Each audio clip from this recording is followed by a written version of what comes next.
What if I told you a pagan king would wake up one morning with an undeniable compulsion to fulfill a 70-year-old prophecy he'd never heard? What if emperors who worshipped other gods became the architects of God's temple, threatened execution on anyone who dared stop it, and paid for everything from their own treasuries? This is Ezra, where the impossible becomes inevitable, where sacred vessels stolen by Babylon resurface exactly when prophecy demands, where prophets speak and work that stopped for 16 years explodes back to life overnight, where a scribe carries a fortune across a wasteland protected by nothing but prayer and arrives with every ounce accounted for. But prophecy has a shadow side. It doesn't just restore, it exposes. Behind Jerusalem's rebuilt walls, a corruption festers that threatens to unravel everything God orchestrated through 3 empires and 4 kings. The final chapters reveal a reckoning so severe it will tear families apart to save a nation. This isn't just history, it's a demonstration of how heaven moves earth and what it costs when divine destiny collides with human failure. Buckle up. The story begins with something extraordinary happening in the heart of a king who didn't even worship the God of Israel. In the first year of Cyrus, king of Persia, something stirred inside him. This wasn't a random political decision. The text tells us in chapter 1, verse 1, that the Lord moved the heart of Cyrus, king of Persia, to make a proclamation throughout his realm and also to put it in writing. God was working behind the scenes, fulfilling what he had spoken through the prophet Jeremiah 70 years earlier. Cyrus made an announcement that would change everything for the Jewish people scattered across his empire. The proclamation in verses 2 and 3 declared, "This is what Cyrus, king of Persia, says. The Lord, the God of heaven, has given me all the kingdoms of the earth, and he has appointed me to build a temple for him at Jerusalem in Judah. Any of his people among you may go up to Jerusalem in Judah and build the temple of the Lord, the God of Israel, the God who is in Jerusalem, and may their God be with them." Think about this for a moment. A Persian king, someone who ruled the largest empire the world had ever seen, acknowledged that the God of a captive people had given him his power. He didn't just give permission for the Jews to return home, he commanded that a temple be built. But Cyrus went even further. Verse 4 shows his generosity, and in any locality where survivors may now be living, the people are to provide them with silver and gold, with goods and livestock, and with free will offerings for the temple of God in Jerusalem. The neighbors of these returning exiles were instructed to support them financially. This wasn't just tolerance, it was active sponsorship of their religious restoration. The response from the Jewish people was immediate. Verse 5 tells us, "Then the family heads of Judah and Benjamin, and the priests and Levites, everyone whose heart God had moved, prepared to go up and build the house of the Lord in Jerusalem." Notice that pattern again. God moved Cyrus's heart, and now God was moving the hearts of his people. This entire operation was divine from beginning to end. Verse 6 adds, "All their neighbors assisted them with articles of silver and gold, with goods and livestock, and with valuable gifts in addition to all the freewill offerings." The community around them responded exactly as Cyrus had commanded. Something remarkable happened next that connected this new beginning to the past. King Cyrus didn't just send the people home empty-handed. He brought out items that had been locked away in Babylonian treasuries for decades, the sacred objects from Solomon's temple. Chapter 1, verse 7 records, "Moreover, King Cyrus brought out the articles belonging to the temple of the Lord, which Nebuchadnezzar had carried away from Jerusalem and had placed in the temple of his God." These weren't just any objects. They were holy vessels used in worship, stolen when Jerusalem fell, treated as trophies of conquest. Cyrus handed these treasures over to a man named Mithridath, the treasurer, who counted them out to Sheshbazzar, the prince of Judah. The inventory was detailed and specific. Verses 9 and 10 list, "This was the inventory: gold dishes 30, silver dishes 1,000, silver pans 29, gold bowls 30, matching silver bowls 410, other articles 1,000. The total came to 5,400 articles of gold and silver, as verse 11 confirms. Every single piece that Nebuchadnezzar had taken was now being returned. Sheshbazzar brought all of them along when the exiles came up from Babylon to Jerusalem. This wasn't just about getting back stolen property. These vessels represented continuity. They were physical proof that the God who had allowed the temple to be destroyed was now orchestrating its rebuilding. What had been taken in judgment was being restored in mercy. The fact that Cyrus kept these items safe and now returned them shows something profound about God's sovereignty. Even pagan kings, even in foreign temples, God was protecting what belonged to him. Nothing was lost. Nothing was forgotten. These vessels would be used again in worship, connecting the new temple to the old one in a tangible way.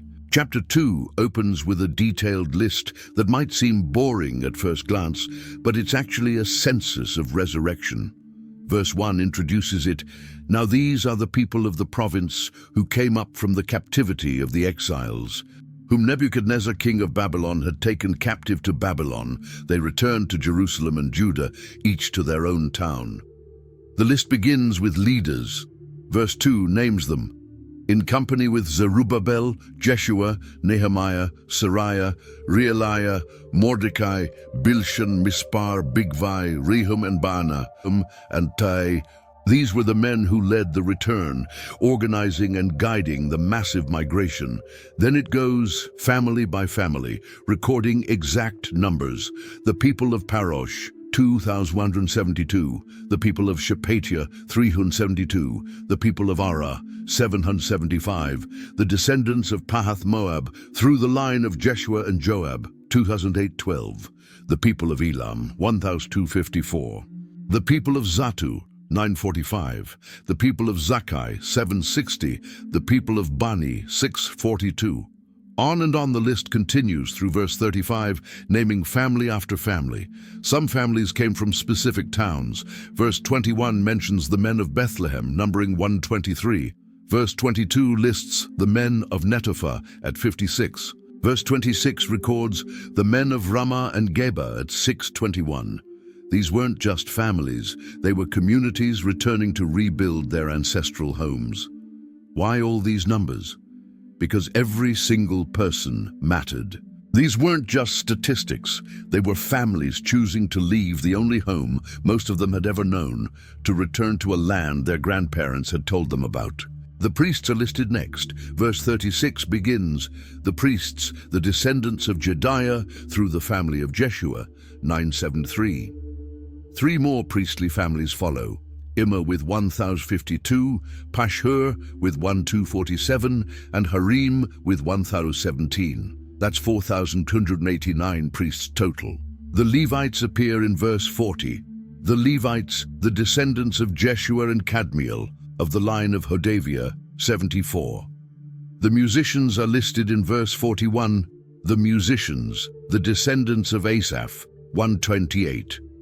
The gatekeepers in verse 42 totaled 139 from various families. Temple servants are recorded starting in verse 43, listing family names, Ziha, Hasufa, Tabath, and many others through verse 54.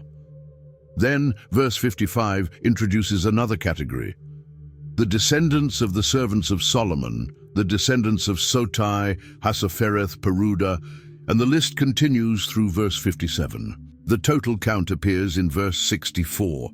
The whole company numbered 42,360, but that wasn't everyone. Verse 65 adds, besides their 7,237 male and female servants, and they also had 200 male and female singers, so nearly 50,000 people were making this journey. Verse 62 mentions an important issue. These searched for their family records, but they could not find them, and so were excluded from the priesthood as unclean. Some families couldn't prove their lineage. Verse 63 adds that The governor ordered them not to eat any of the most sacred food until there was a priest ministering with the Urim and Thummim. Their status would remain uncertain until God could reveal the truth. The people brought resources according to their ability. Verse 69 records, according to their ability, they gave to the treasury for this work 61,000 darricks of gold, 5,000 minas of silver, and 100 priestly garments. They were investing everything they had into this new beginning. By the 7th month, verse 70 tells us, the priests, the Levites, the gatekeepers, the musicians and the temple servants, along with certain of the people and the rest of the Israelites, settled in their own towns. The nation was reconstituting itself, family by family, town by town. Once the people were settled in their towns, they gathered together in Jerusalem. Chapter 3, verse 1 says, when the 7th month came and the Israelites had settled in their towns, the people assembled together as one in Jerusalem. The first thing they did wasn't what you might expect. They didn't start planning the temple construction. They didn't organize committees or draw up blueprints. According to verse 2, Jeshua, son of Jozadak, and his fellow priests, and Zerubbabel, son of Shealtiel, and his associates began to build the altar of the God of Israel, to sacrifice burnt offerings on it, in accordance with what is written in the law of Moses, the man of God. This was urgent. Verse 3 explains why. Despite their fear of the peoples around them, they built the altar on its foundation and sacrificed burnt offerings on it to the Lord, both the morning and evening sacrifices. They were afraid of their neighbors, but they didn't let fear stop them from worshipping. The altar came first, even before the temple. They celebrated the Festival of Tabernacles as prescribed in the law. Verse 4 describes it. Then, in accordance with what is written, they celebrated the Festival of Tabernacles with the required number of burnt offerings prescribed for each day. Day after day, they offered the specific sacrifices required for the festival. The regular worship pattern was established immediately. Verse 5 states, after that they presented the regular burnt offerings, the new moon sacrifices, and the sacrifices for all the appointed sacred festivals of the Lord, as well as those brought as free will offerings to the Lord. Worship was happening again in Jerusalem for the first time in 70 years.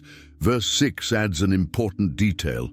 On the first day of the 7th month, they began to offer burnt offerings to the Lord, though the foundation of the Lord's temple had not yet been laid. The altar was functioning before construction even started.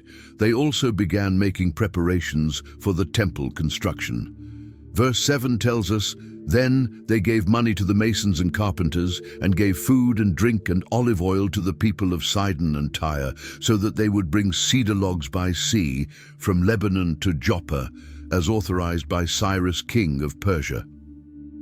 The same arrangement Solomon had made centuries before was being repeated.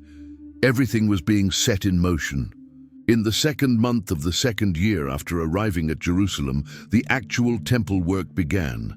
Verse 8 of chapter 3 records, in the 2nd month of the 2nd year after their arrival at the house of God in Jerusalem, Zerubbabel, son of Shealtiel, Jeshua, son of Jozadak, and the rest of the people, the priests and the Levites and all who had returned from the captivity to Jerusalem, began the work.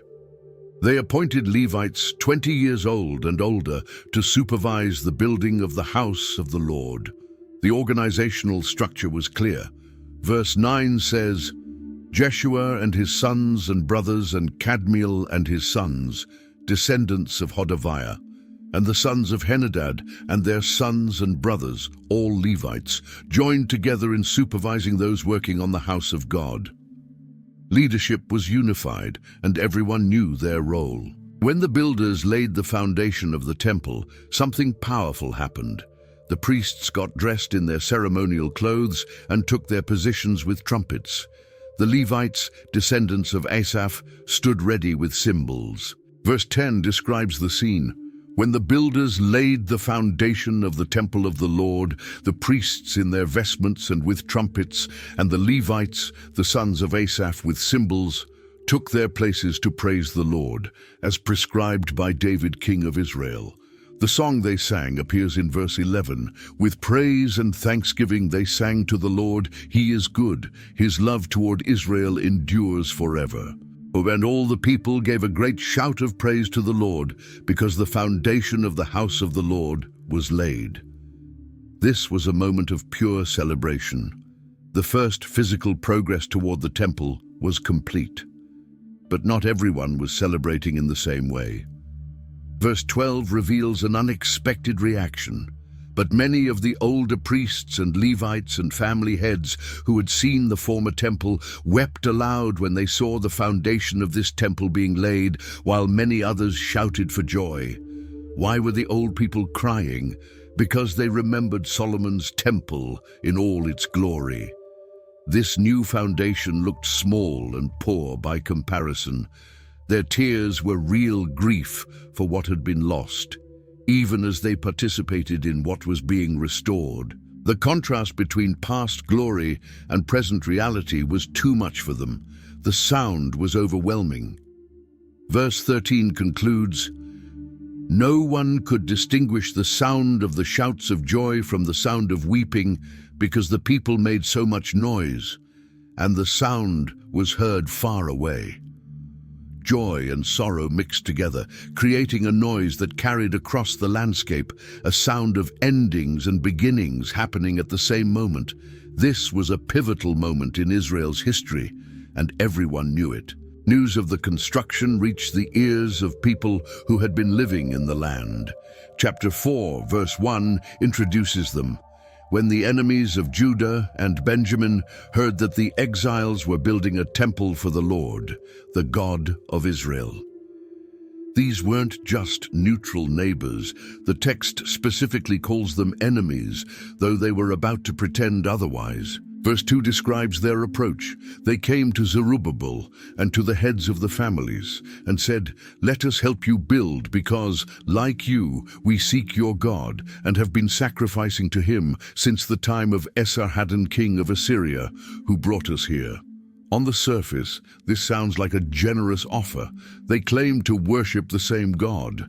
They said they'd been offering sacrifices for generations, ever since the Assyrian king had settled them in the land. But the leaders saw through it. Verse 3 gives their response. But Zerubbabel, Jeshua, and the rest of the heads of the families of Israel answered, You have no part with us in building a temple to our God. We alone will build it for the Lord, the God of Israel, as King Cyrus, the king of Persia, commanded us. The refusal was direct and firm. Why such a harsh rejection? Because these people practiced a mixed religion. They'd been settled in the land by Assyria after the northern kingdom fell. Yes, they offered sacrifices to the Lord, but they also worshipped other gods. Their offer to help wasn't about devotion to the true God. It was about gaining influence and control over the project. The leaders understood something crucial.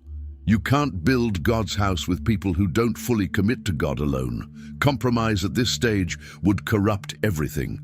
So they refused clearly and firmly, citing Cyrus's decree as their authorization.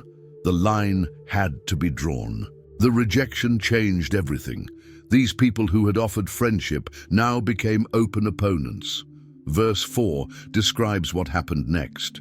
Then the peoples around them set out to discourage the people of Judah and make them afraid to go on building. This wasn't physical violence at first. It was psychological warfare, constant pressure designed to break their will. But they didn't just try to scare the workers. Verse 5 reveals a more sophisticated strategy. They bribed officials to work against them and frustrate their plans during the entire reign of Cyrus, king of Persia, and down to the reign of Darius, king of Persia. This was organized, funded opposition that lasted for years. They were paying people in positions of power to create obstacles and delays. The opposition continued through multiple reigns. Verse 6 notes, At the beginning of the reign of Xerxes, they lodged an accusation against the people of Judah and Jerusalem. Every time a new king took the throne, these enemies wrote letters trying to stop the work. They were persistent and relentless. During Artaxerxes' reign, the accusations became more detailed. Verses 8 and 9 introduce one such letter. Rehum, the commanding officer, and Shimshai, the secretary, wrote a letter against Jerusalem to Artaxerxes the king as follows. Rehum, the commanding officer, and Shimshai, the secretary, together with the rest of their associates, the judges, officials, and administrators over the people from Persia, Uruk, and Babylon, the Elamites of Susa. Verse 11 continues, "This is a copy of the letter they sent him to King Artaxerxes from your servants in Trans-Euphrates." The letter writers identified themselves as the king's loyal subjects, positioning themselves as concerned citizens looking out for the empire's interests. Their accusation was direct and alarming. Verse 12 begins their warning. "The king should know that the people who came up to us from you have gone to Jerusalem and are rebuilding that rebellious and wicked city. They are restoring the walls and repairing the foundations. They were painting the Jews as troublemakers and rebels." Verse 13 continues with the financial threat. "Furthermore, the king should know that if this city is built and its walls are restored, no more taxes, tribute, or duty will be paid, and eventually the royal revenues will suffer." They hit the king where it hurt, his wallet. If Jerusalem becomes strong, they argued, Persia will lose money. Verse 14 adds a personal touch to their appeal. "Now, since we are under obligation to the palace, and it is not proper for us to see the king dishonored, we are sending this message to inform the king." They presented themselves as loyal servants who couldn't stand by while the king was being taken advantage of. They appealed to history. Verse 15 urged, "So that a search may be made in the archives of your predecessors. In these records you will find that this city is a rebellious city, troublesome to kings and provinces, a place with a long history of sedition. That is why this city was destroyed." They wanted the king to look at the historical record and see Jerusalem's past rebellions. Their conclusion in verse 16 was dire. "We inform the king that if this city is built and its walls are restored, you will be left with nothing in Trans-Euphrates." They painted Jerusalem as an existential threat to Persian control of the entire region. This was more than just a building project. It was, in their telling, a threat to the empire itself. King Artaxerxes responded to the letter. Verse 17 begins, "The king sent this reply. To Rehum, the commanding officer, Shimshai, the secretary, and the rest of their associates living in Samaria and elsewhere in Trans-Euphrates. Greetings." He addressed them formally and officially. Verse 18 continues, "The letter you sent us has been read and translated in my presence." He took their concerns seriously. Verse 19 reports, "I issued an order and a search was made, and it was found that this city has a long history of revolt against kings and has been a place of rebellion and sedition. The archives confirmed what the letter claimed." Verse 20 adds weight to the historical case. Jerusalem has had powerful kings ruling over the whole of Trans-Euphrates, and taxes, tribute, and duty were paid to them. Jerusalem had indeed been a major power in the past, which made it seem more threatening now. The king's decree came swiftly. Verse 21 records his command. "Now issue an order to these men to stop work, so that this city will not be rebuilt until I so order." He was convinced by the accusations. Verse 22 adds urgency. "Be careful not to neglect this matter. Why let this threat grow to the detriment of the royal interests?" He didn't want any delay in stopping the construction. When this letter reached the enemies of the Jews, verse 23 says, "As soon as the copy of the letter of King Artaxerxes was read to Rehum and Shimshai, the secretary, and their associates, they went immediately to the Jews in Jerusalem and compelled them by force to stop." They didn't just deliver a message, they used force to shut down the construction. They had the king's authority, and they weren't hesitant to use it. The result was devastating. Verse 24 of chapter 4 summarizes the tragedy. "Thus, The work on the house of God in Jerusalem came to a standstill until the second year of the reign of Darius, king of Persia. Everything stopped. The foundation that had been laid with such joy and tears now sat exposed to the elements. The altar still functioned, but the temple remained unbuilt. This wasn't just a temporary pause. The text says it continued until the second year of Darius, which meant approximately 16 years passed with no progress. An entire generation grew up seeing that unfinished foundation, a constant reminder of incomplete obedience. The people began focusing on other things. They built their own houses, they planted their crops, they established their businesses. The urgency faded. The temple project moved from priority to postponement, from today to someday. Life went on, but God's house remained unfinished. The opposition had achieved exactly what they wanted. Without lifting a sword, without a battle, they had stopped the work through letters, accusations, and legal maneuvering. The psychological warfare worked better than any army could have, but the foundation remained. The altar still stood. The people were still in the land. Everything was in place for the next phase of the story. But that phase would require something the people didn't have right now: the courage to start again.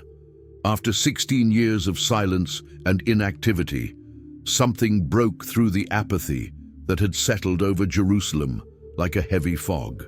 Chapter 5, verse 1 records the turning point. Now Haggai the prophet and Zechariah the prophet, a descendant of Iddo, prophesied to the Jews in Judah and Jerusalem in the name of the God of Israel, who was over them. Two prophets arose with messages that couldn't be ignored. These weren't just encouraging speeches or motivational talks meant to make people feel better about their situation. These men spoke in the name of God himself. Their words carried divine authority, cutting through the excuses and fear that had paralyzed the people for nearly 2 decades. The prophets didn't accept the status quo or sympathize with the people's reasons for stopping. Haggai's message, recorded in his own book, confronted the people's priorities directly and without compromise. They had been saying it wasn't the right time to build the Lord's house, yet they lived in paneled houses while God's house lay in ruins. The prophet challenged them to consider their ways and see how their neglect of God's house had resulted in frustration in their own lives. Zechariah brought visions and declarations about God's plans for Jerusalem and the temple, showing that heaven itself was concerned with this project. Both prophets worked together, speaking the same message from different angles. Verse 2 shows the immediate result of this prophetic intervention. Then Zerubbabel, son of Shealtiel, and Jeshua, son of Jozadak, set to work to rebuild the house of God in Jerusalem, and the prophets of God were with them, supporting them. The leaders didn't hesitate or delay. They didn't call meetings or form committees to study the feasibility of resuming construction. They didn't send letters to Persia asking for new permission or updated authorization. They simply started building again, picking up where they had left off 16 years earlier. The prophets stood with them throughout the entire process. This wasn't a one-time sermon that sparked temporary enthusiasm that would fade after a few weeks. The prophets remained physically present, providing ongoing support and encouragement as the work progressed day by day. Their continued presence meant the people had constant reminders that this was God's will, not merely human ambition or religious obligation.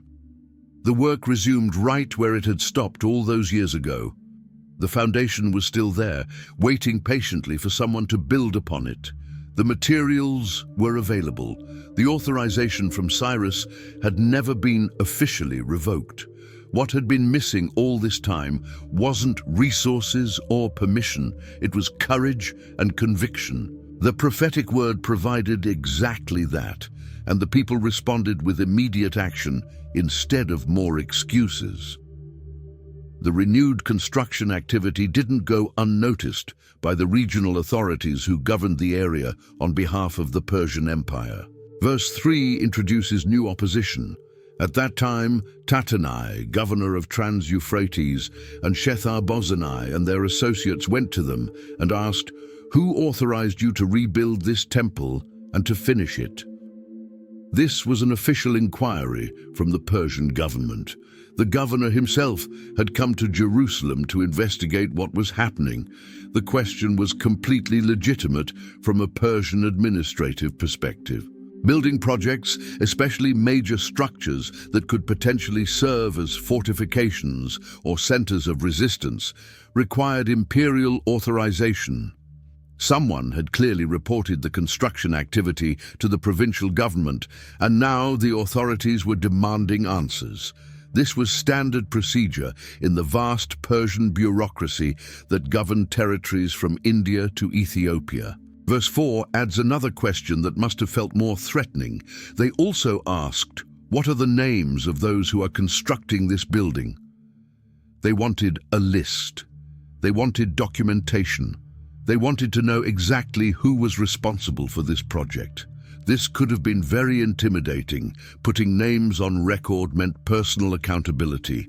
If this construction turned out to be unauthorized, those individuals would face direct consequences from the empire. But something fundamental had changed in the Jewish leaders since the last time they faced opposition from government officials. They didn't panic at the sight of the governor. They didn't immediately stop working and send the laborers home. They didn't crumble under pressure, as they had 16 years earlier when letters were sent to King Artaxerxes. Verse 5 explains why they kept working, despite the official investigation. But the eye of their God was watching over the elders of the Jews, and they were not stopped until a report could go to Darius and his written reply be received. This phrase, "The eye of their God was watching over," is significant and powerful. They had divine protection. God was watching over them personally, and they sensed his presence and care. This awareness gave them confidence to continue working even while under official investigation by imperial authorities. They answered the governor's questions honestly and cooperatively, but they kept building. They didn't assume the investigation meant they had to stop. The contrast with their earlier response is striking and reveals how much they had changed. Before, when faced with opposition and accusations, they had stopped immediately and remained inactive for 16 long years. Now, with prophets among them speaking God's word and sensing God's protective presence, they demonstrated courage and persistence. They didn't assume the worst-case scenario. They provided the requested information truthfully and trusted God with whatever outcome would follow. Governor Tattenai decided to write to King Darius for official guidance on how to handle the situation in Jerusalem. Verse 6 introduces the correspondence.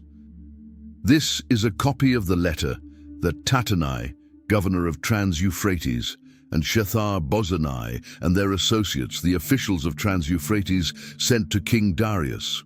Unlike the previous hostile letter that enemies of the Jews had sent to King Artaxerxes years earlier, this communication was surprisingly fair and objective in its tone. Verse 7 continues with the formal opening. The report they sent him read as follows: "To King Darius, cordial greetings." The opening was respectful and formal, carefully following proper protocol for addressing the emperor. There was no immediate accusation or inflammatory language designed to prejudice the king against the Jews. The report began with straightforward facts rather than opinions. Verse 8 states, "The king should know that we went to the district of Judah, to the temple of the great God. The people are building it with large stones and placing the timbers in the walls. The work is being carried on with diligence and is making rapid progress under their direction." Notice carefully how Tattenai described what he personally observed. He called it the temple of the great God, not dismissing it as merely the shrine of a defeated people or a minor local deity. He noted they were using large stones and proper construction techniques that indicated serious professional work.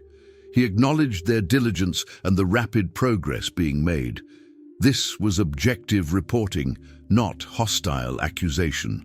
Verse 9 records the direct question he asked them. We questioned the elders and asked them, who authorized you to rebuild this temple and to finish it? He was simply doing his job as a governor, seeking to understand the legal basis for their actions. This was the same question from verse 3, now being formally reported to the king. Verse 10 shows his administrative thoroughness. We also asked them their names, so that we could write down the names of their leaders for your information. He wanted proper documentation for the imperial records. He explained to the king why he was requesting names, not as a threat to the Jews, but as standard administrative practice so the king would know who was involved. Now comes the Jews' response, which Tattenai recorded in considerable detail. Verses 11 and 12 capture their answer. This is the answer they gave us.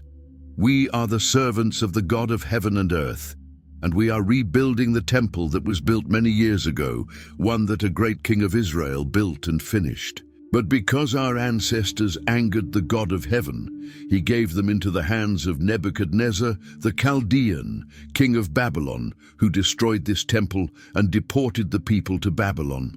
Their answer began by clearly establishing their identity. They were servants of the God of heaven and earth. They weren't rebels or troublemakers seeking to undermine Persian authority. They were religious people serving their God. They connected their current work to the original temple built by King Solomon, calling him a great king of Israel. They established historical legitimacy for their project by showing this wasn't something new, but notice they didn't hide their history or make excuses for past failures. They openly and honestly admitted that the temple's destruction 70 years earlier was divine judgment for sin. Their ancestors had angered God through disobedience and idolatry, and God had given them over to Nebuchadnezzar as punishment. They acknowledged the conquest, the destruction of the temple, and the deportation to Babylon. This was honest, humble testimony without any attempt to paint themselves as innocent victims. Then they explained the legal authorization for rebuilding the temple. Verse 13 continues their answer. However, in the first year of Cyrus, king of Babylon, King Cyrus issued a decree to rebuild this house of God. They cited specific legal authority, an official decree from Cyrus, the founder of the Persian Empire and the most respected king in recent memory. Verses 14 and 15 provide even more specific detail about Cyrus's actions. He even removed from the Temple of Babylon the gold and silver articles of the house of God, which Nebuchadnezzar had taken from the temple in Jerusalem and brought to the temple in Babylon. Then King Cyrus gave them to a man named Sheshbazzar, whom he had appointed governor, and he told him, "Take these articles and go and deposit them in the temple in Jerusalem, and rebuild the house of God on its site."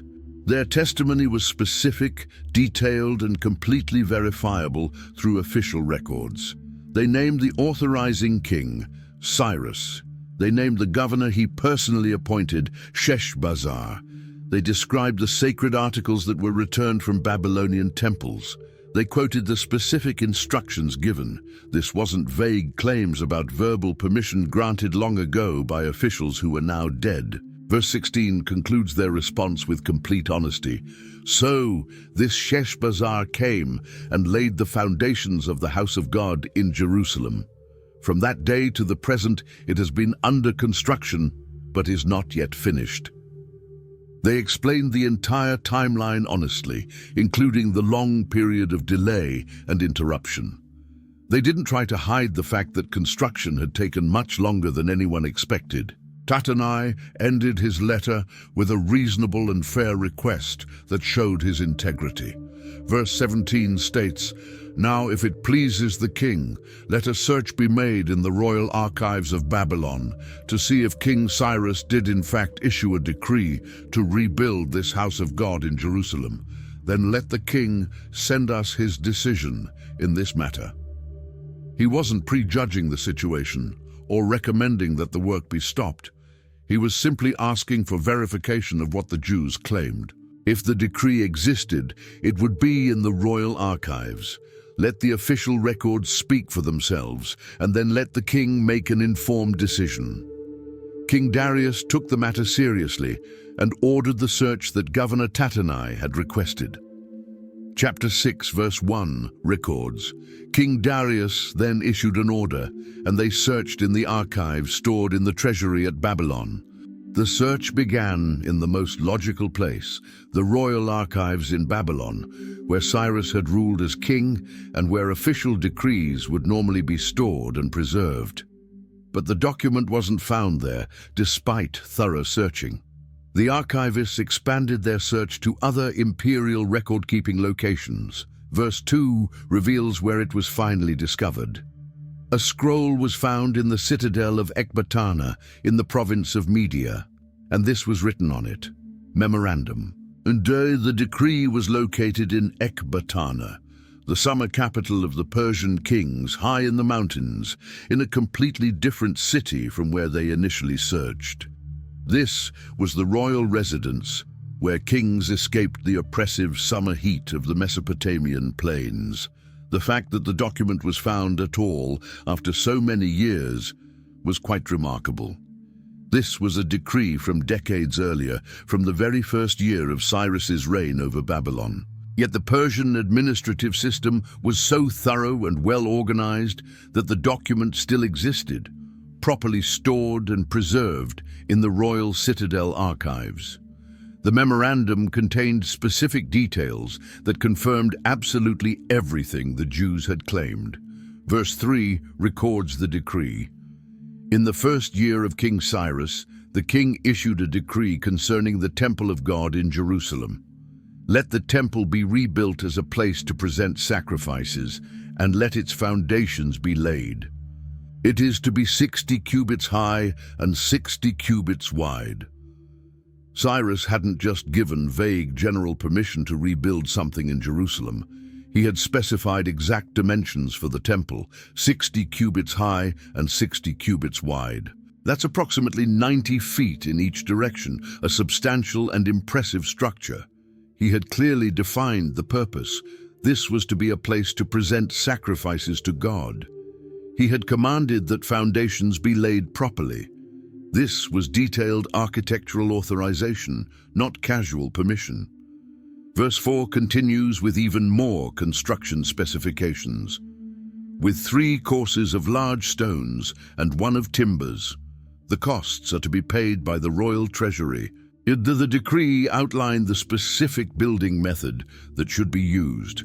3 layers of large stones, then 1 layer of timber, repeated throughout the structure. This was standard construction technique for that time and region, providing both strength and flexibility for earthquake resistance. But the most remarkable and generous part of the decree was the final phrase, "The costs are to be paid by the royal treasury." This wasn't just permission to build at their own expense using their own resources.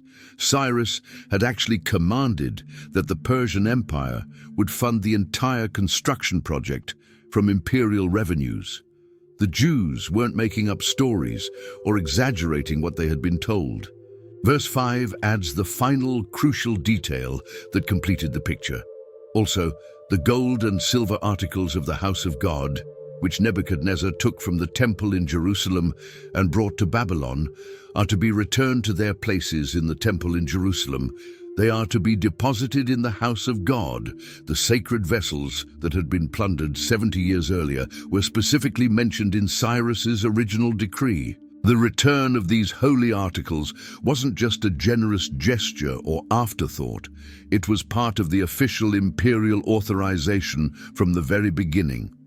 Everything the Jews had testified to Governor Tattenai was now confirmed by the official imperial records.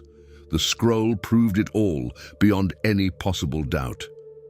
King Darius didn't just acknowledge that Cyrus's decree existed and move on to other business.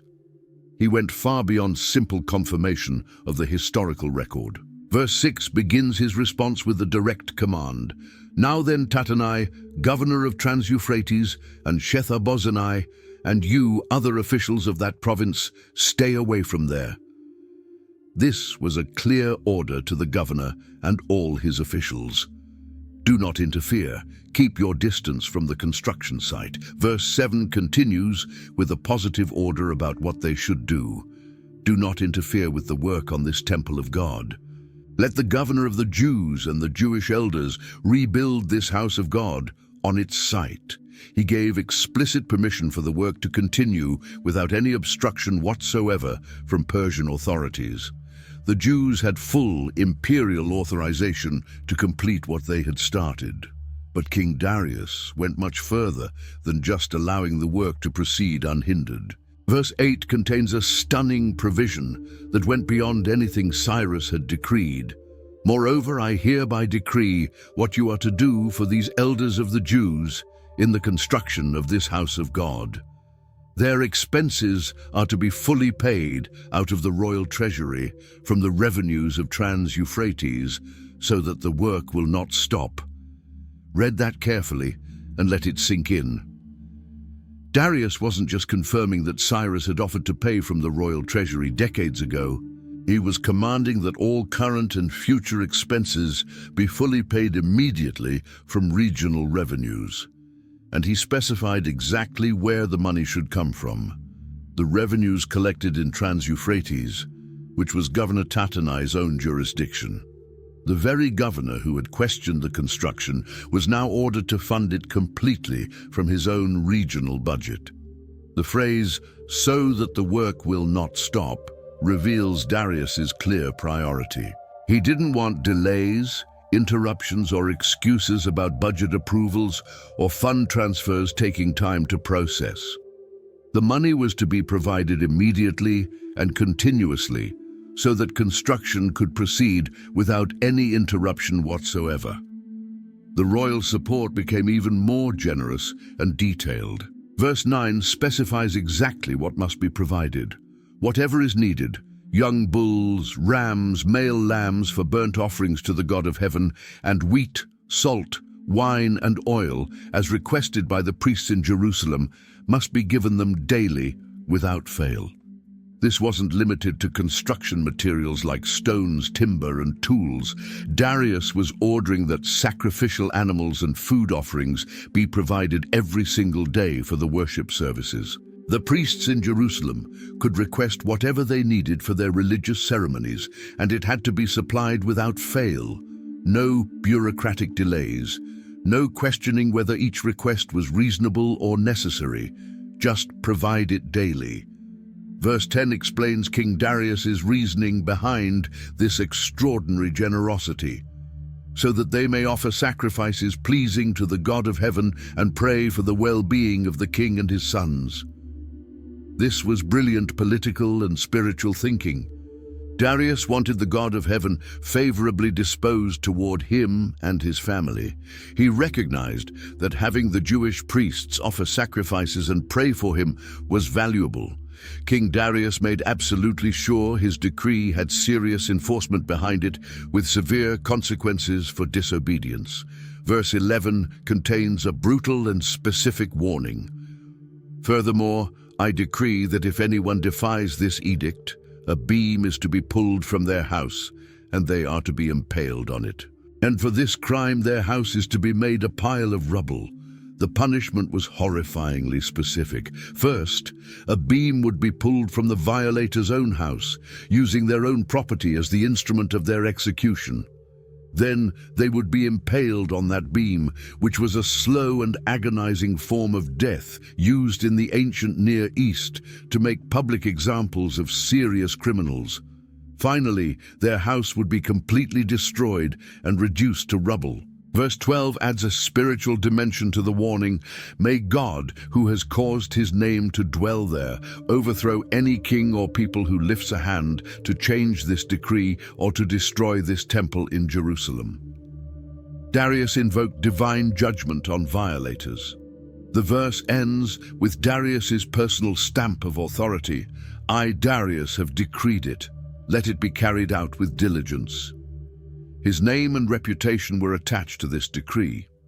The response from Persian officials was immediate. Verse 13 records, Then, because of the decree King Darius had sent, Tattenai, governor of Trans-Euphrates, and Shethar-Bozenai and their associates carried it out with diligence.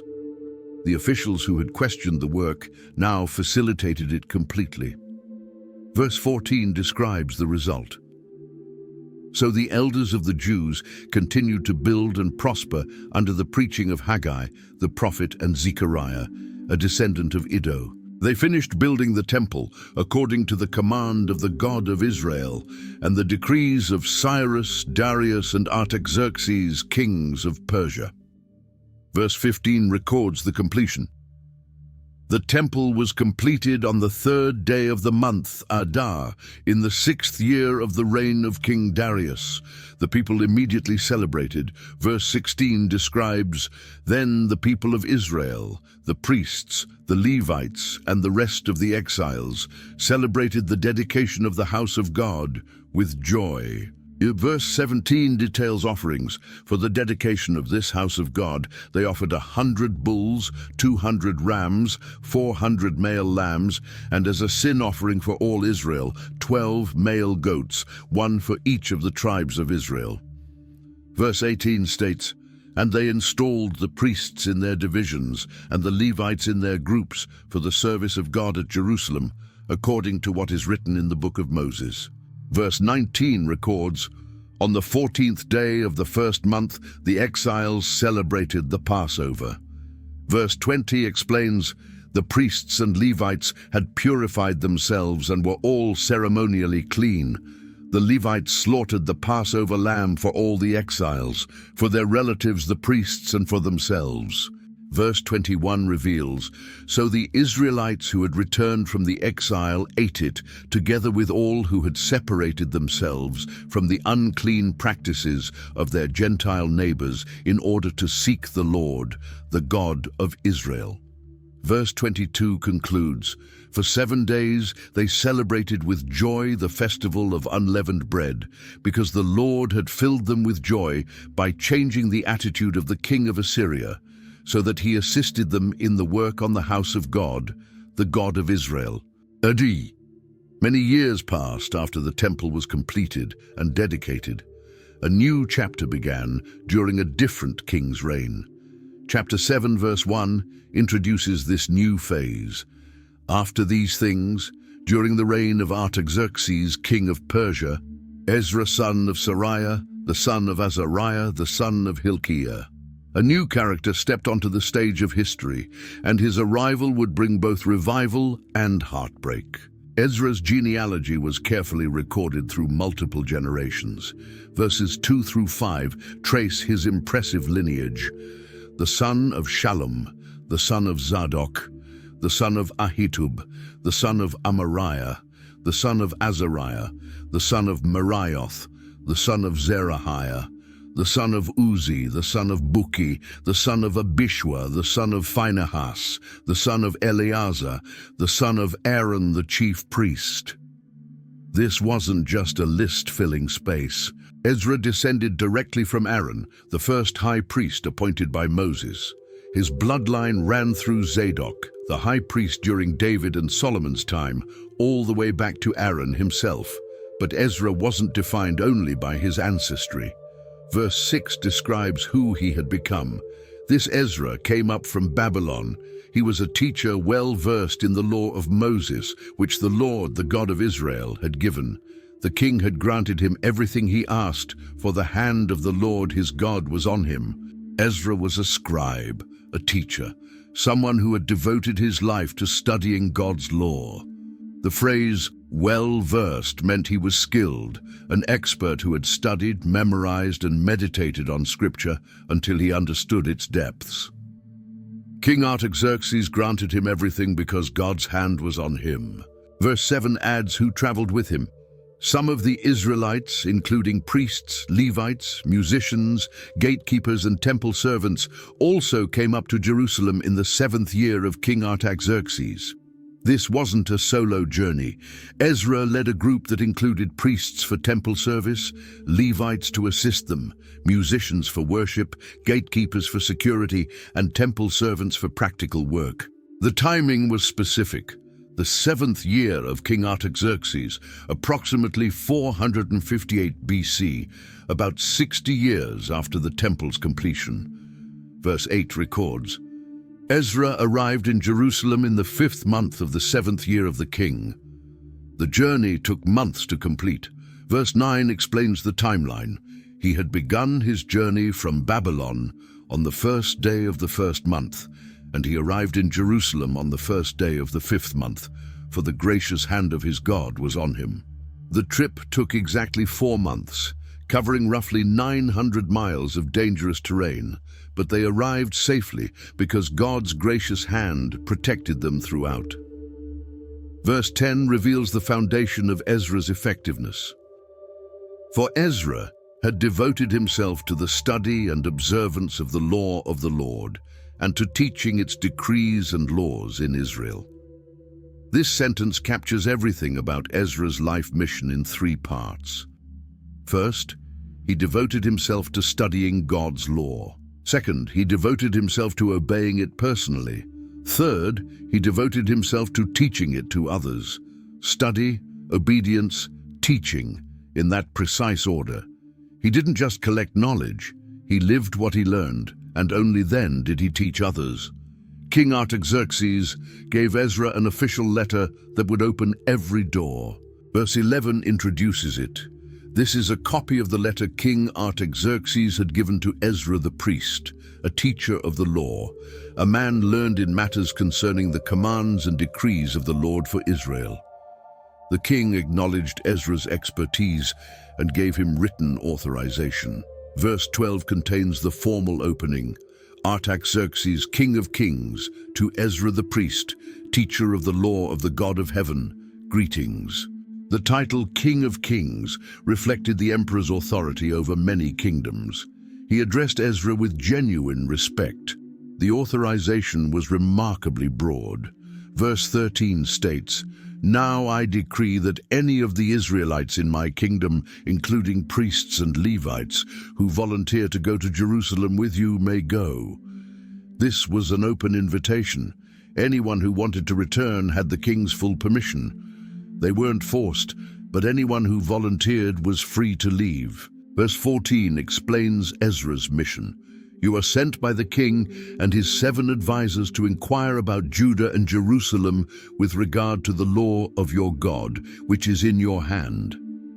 Ezra was being sent as an official investigator to evaluate how well Jerusalem followed God's law. He carried the law with him, probably a scroll of the Torah, and his job was to assess the spiritual condition of the community. The king also provided financial support.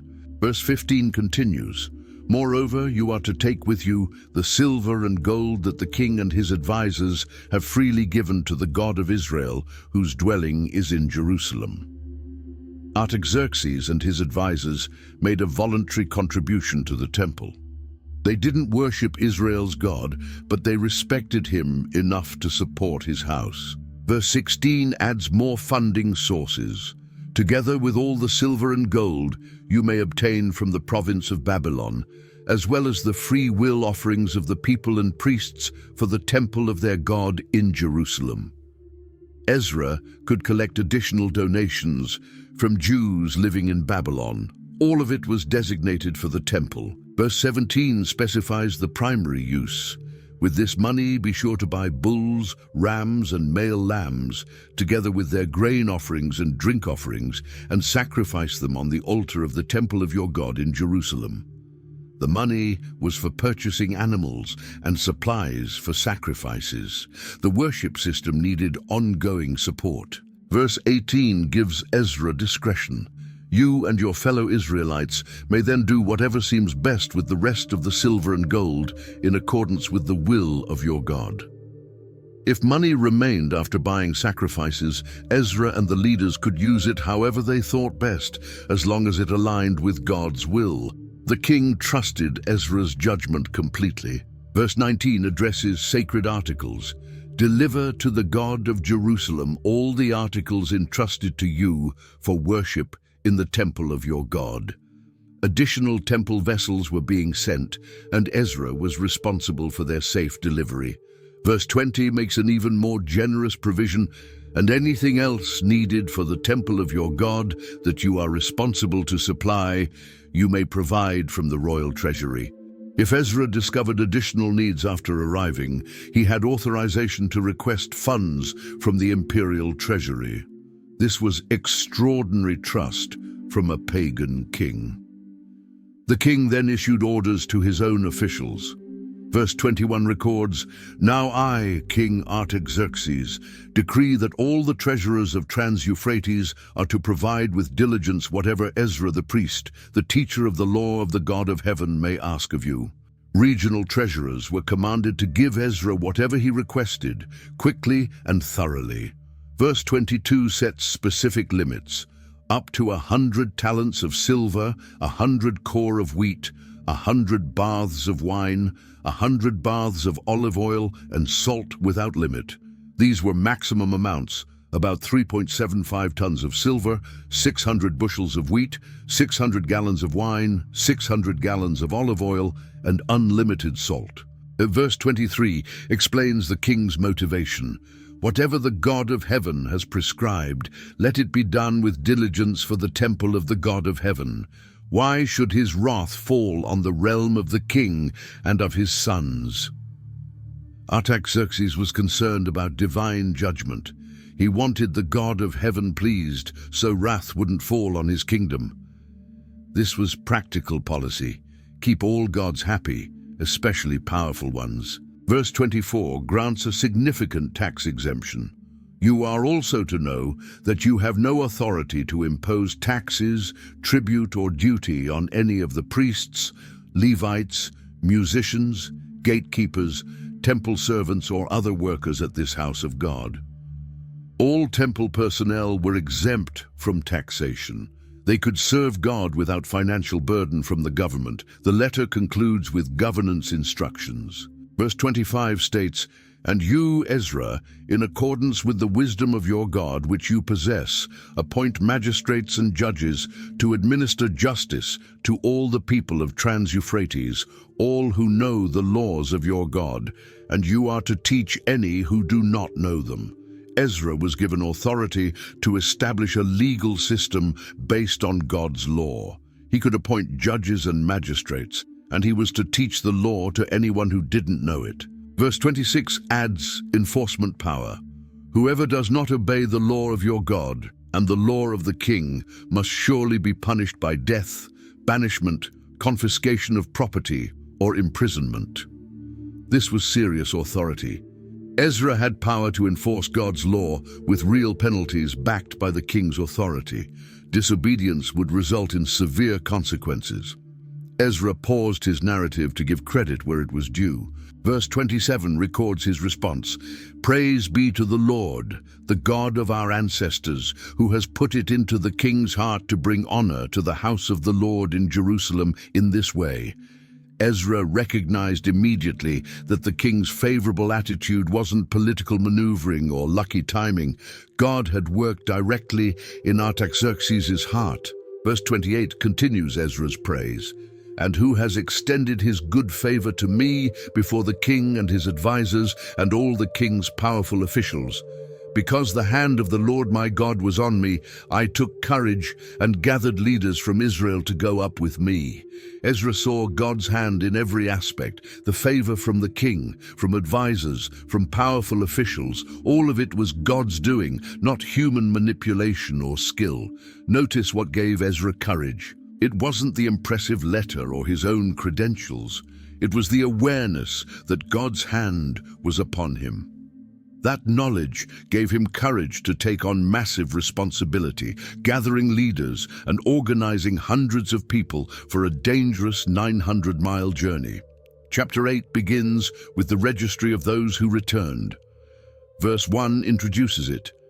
"These are the family heads and those registered with them who came up with me from Babylon during the reign of King Artaxerxes."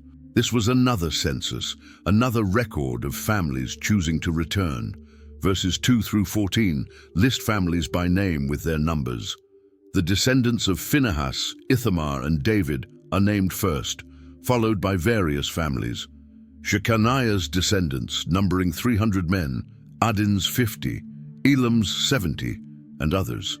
The total was about 1,500 men, which likely meant 5,000 to 6,000 people, including women and children.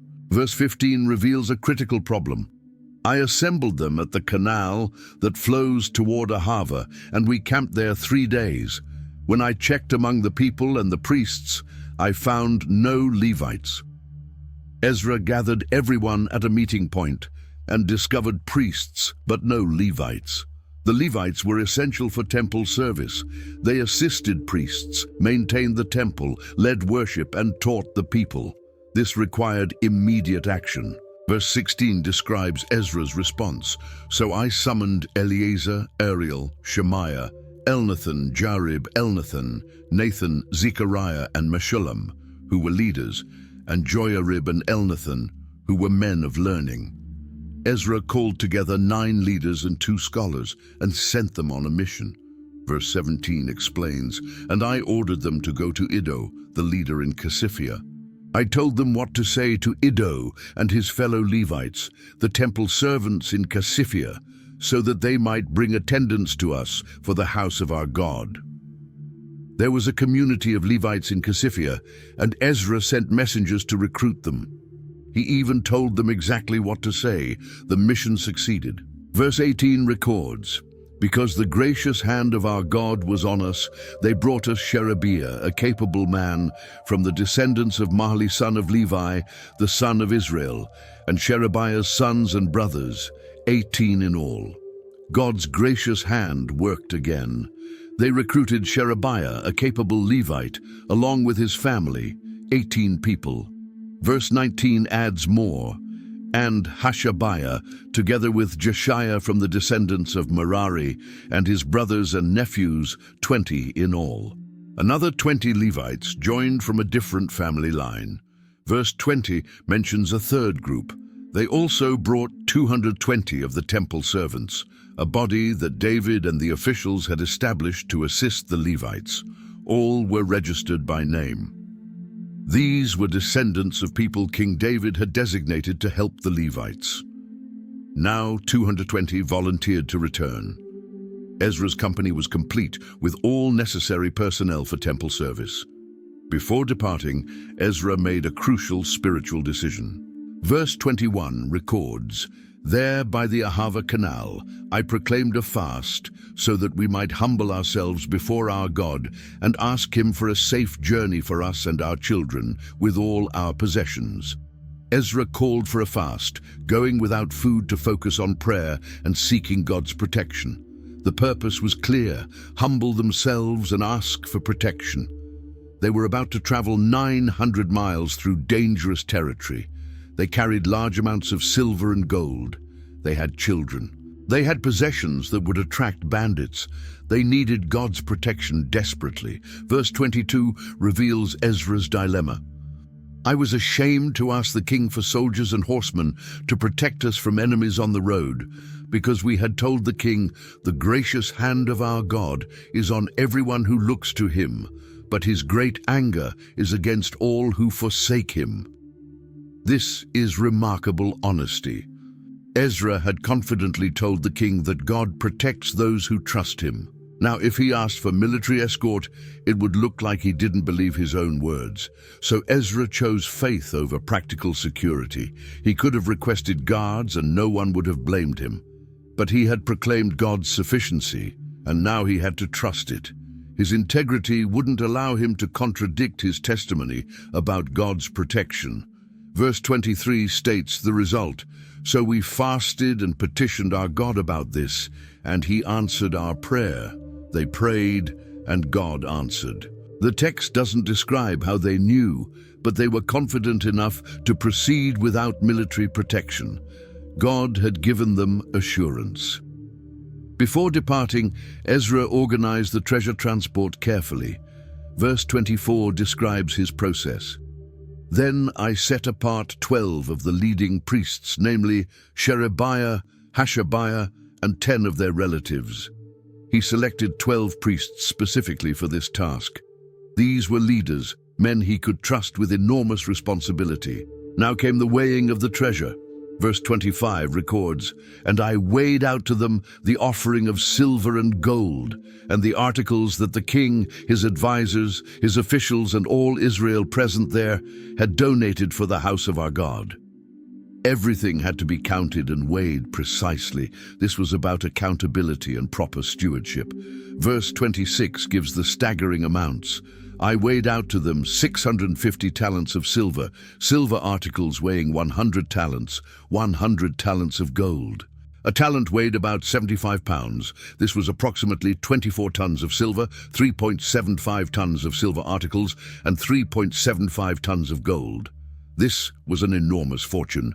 Verse 27 continues, 20 bowls of gold, valued at 1,000 darics, and 2 fine articles of polished bronze, as precious as gold.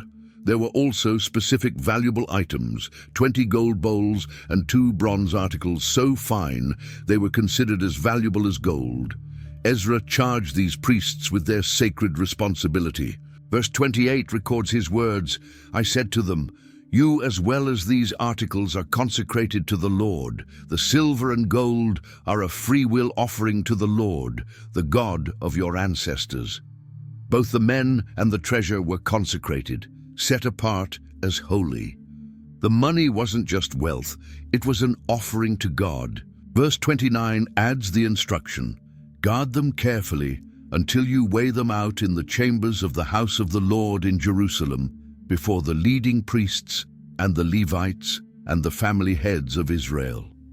They had to guard everything during the 4-month journey.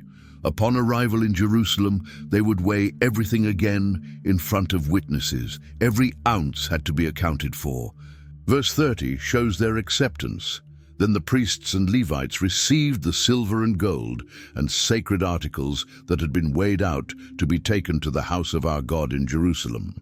They took on the responsibility willingly. They understood they were carrying not just physical weight, but spiritual and moral weight. The journey proceeded successfully. Verse 31 records, "On the 12th day of the first month, we set out from the Ahava Canal to go to Jerusalem. The hand of our God was on us, and he protected us from enemies and bandits along the way." They left on a specific date, and God's promised protection proved real. Despite traveling without military escort through dangerous territory while carrying enormous wealth, they arrived safely. Verse 32 states, "So we arrived in Jerusalem, where we rested 3 days. After 4 months covering 900 miles, they needed rest before conducting any business." Verse 33 describes what happened next. "On the 4th day, in the house of our God, we weighed out the silver and gold and the sacred articles into the hands of Meremoth son of Uriah the priest. Eleazar son of Phinehas was with him, and so were the Levites, Jozabad son of Jeshua and Noadiah son of Binnui." The formal transfer happened exactly as planned. Everything was weighed in the temple before witnesses. Verse 34 confirms the accuracy. Everything was accounted for by number and weight, and the entire weight was recorded at that time. Not a single piece was missing. Every item was counted. Every ounce was weighed. The priests had fulfilled their responsibility with perfect integrity. The written record proved it. Verse 35 describes an act of worship.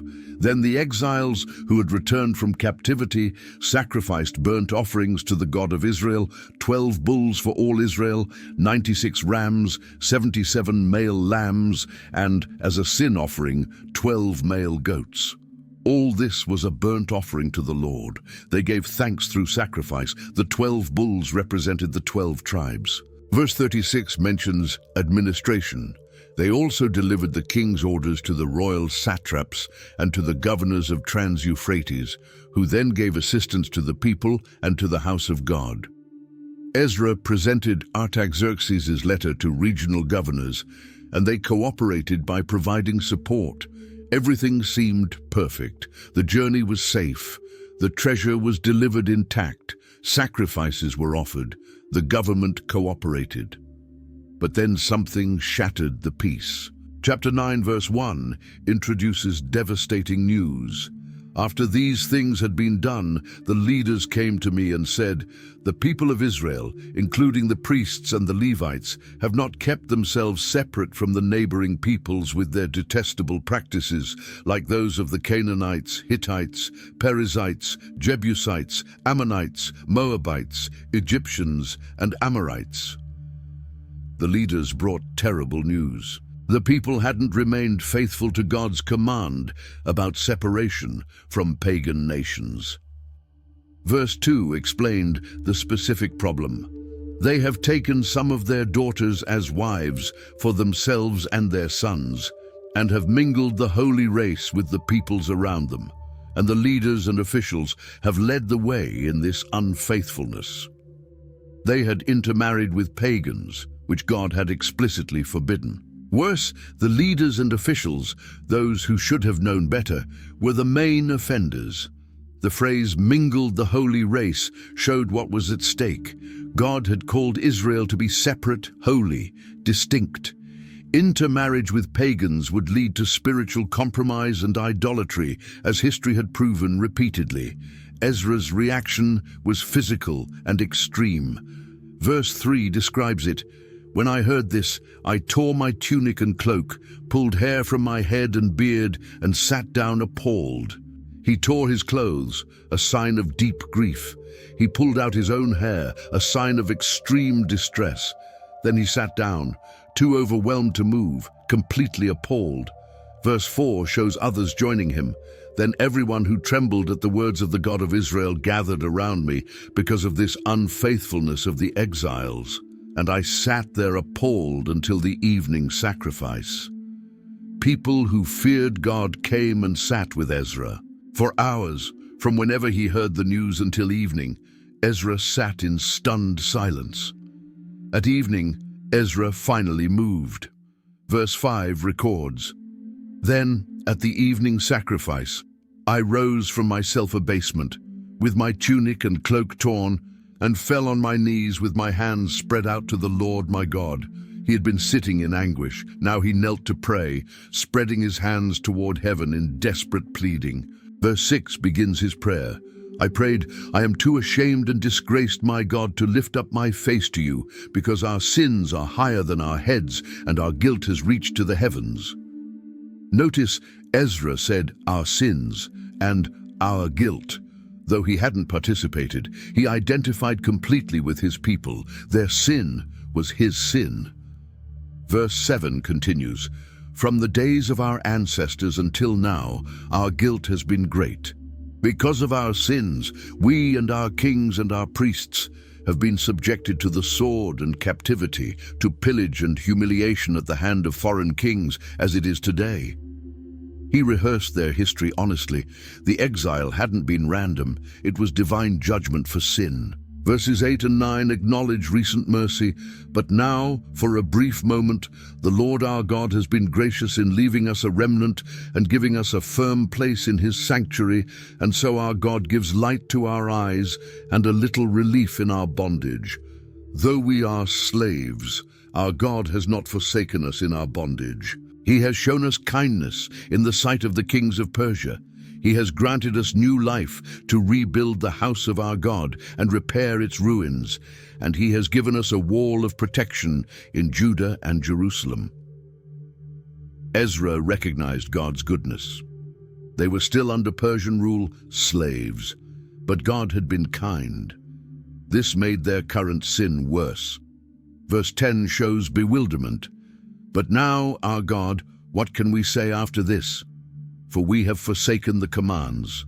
After everything God had done, how could they explain their disobedience? Verses 11 and 12 quote violated commands. "You gave through your servants the prophets when you said, 'The land you are entering to possess is a land polluted by the corruption of its peoples. By their detestable practices, they have filled it with their impurity from one end to the other.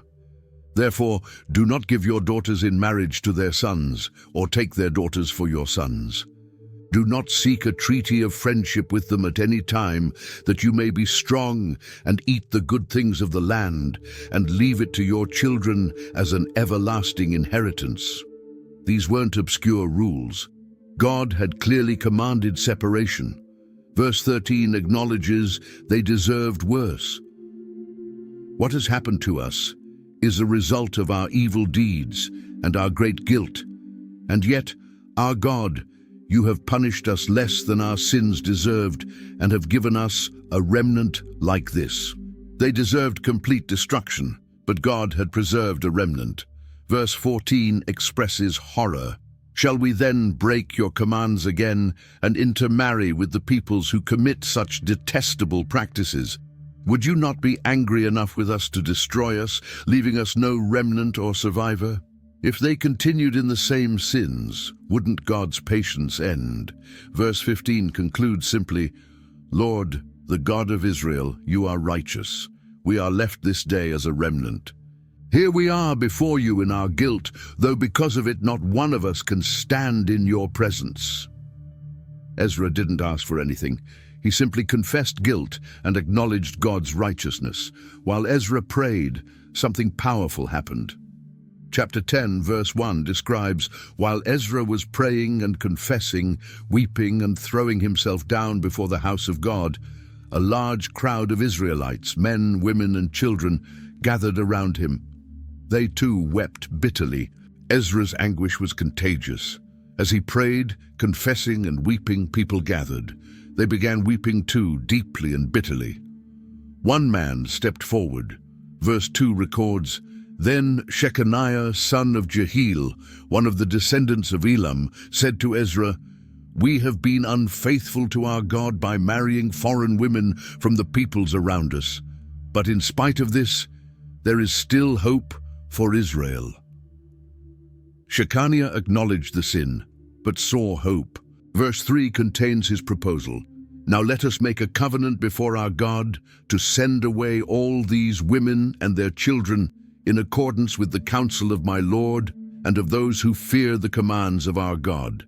Let it be done according to the law. This was radical. Divorce the foreign wives and send them away with any children. It was devastating, but Shechaniah saw no alternative. Verse 4 shows confidence. Rise up, this matter is in your hands. We will support you, so take courage and do it. And the people would support Ezra's leadership. Verse 5 describes the response. So Ezra rose up and put the leading priests and Levites and all Israel under oath to do what had been suggested, and they took the oath. Ezra made leaders and people swear they would follow through. They pledged before God. Verse 6 shows continued grief. Then Ezra withdrew from before the house of God and went to the room of Jehohanan son of Eliashib. While he was there, he ate no food and drank no water, because he continued to mourn over the unfaithfulness of the exiles. Even after agreement, Ezra kept mourning. He fasted completely. Action came quickly. Verse 7 records, A proclamation was then issued throughout Judah and Jerusalem for all the exiles to assemble in Jerusalem. Everyone was summoned. Verse 8 added urgency. Anyone who failed to appear within 3 days would forfeit all his property in accordance with the decision of the officials and elders, and would himself be expelled from the assembly of the exiles. This wasn't optional. Those who didn't come would lose property and be cut off. Verse 9 describes the assembly. Within the 3 days, all the men of Judah and Benjamin had gathered in Jerusalem. And on the 20th day of the 9th month, all the people were sitting in the square before the house of God, greatly distressed by the occasion and because of the rain. Everyone came. They sat in the square, distressed by the matter and the cold rain. Verse 10 records Ezra's address. Then Ezra the priest stood up and said to them, You have been unfaithful. You have married foreign women, adding to Israel's guilt. He was direct. He stated the problem clearly. Verse 11 gives the command, Now honor the Lord, the God of your ancestors, and do his will. Separate yourselves from the peoples around you and from your foreign wives. The solution was separation. Verse 12 shows the response. The whole assembly responded with a loud voice, "You are right, we must do as you say." They agreed unanimously. Ezra was correct. But verse 13 introduces a practical problem.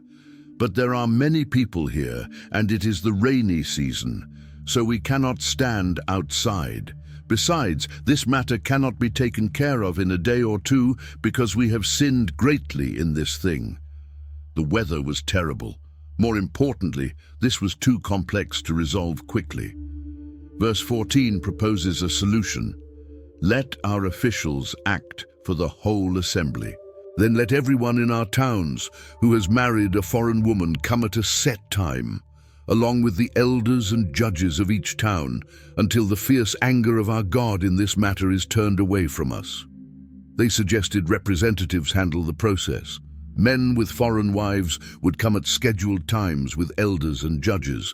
The goal was to deal thoroughly with the situation. Verse 15 notes opposition. Only Jonathan, son of Asahel, and Josiah, son of Tikvah, supported by Meshullam and Shabbathai the Levite, opposed this. 4 men disagreed, though the text doesn't explain why. They were a tiny minority. Verse 16 shows progress. So the exiles did as was proposed. Ezra the priest selected men who were family heads, 1 from each family division, and all of them designated by name. On the first day of the 10th month, they sat down to investigate the cases. The investigation began formally. Ezra chose family heads as judges. They started examining cases systematically. Verse 17 reveals the duration, and by the first day of the first month, they finished dealing with all the men who had married foreign women. The investigation lasted 3 full months, from the first day of the 10th month to the first day of the first month. They were thorough, examining every case carefully. Verses 18 through 43 list names of those found guilty. The list begins with priests, continues through Levites, singers, gatekeepers, and ordinary Israelites. Verse 44 concludes, all these had married foreign women, and some of them had children by these wives. The book ends abruptly without celebrating their obedience or reflecting on pain. It simply stops, leaving the reader to contemplate the cost of covenant faithfulness. If this journey through Ezra has opened your eyes to see God's sovereignty in a new way, don't keep it to yourself. Hit that subscribe button so you don't miss our next biblical exploration. Share this video with someone who needs to hear that God is still writing stories of redemption today. And drop a comment below. Which moment from Ezra's story impacted you most? The Book of Ezra like you've never seen before, and now you'll never see it the same way again.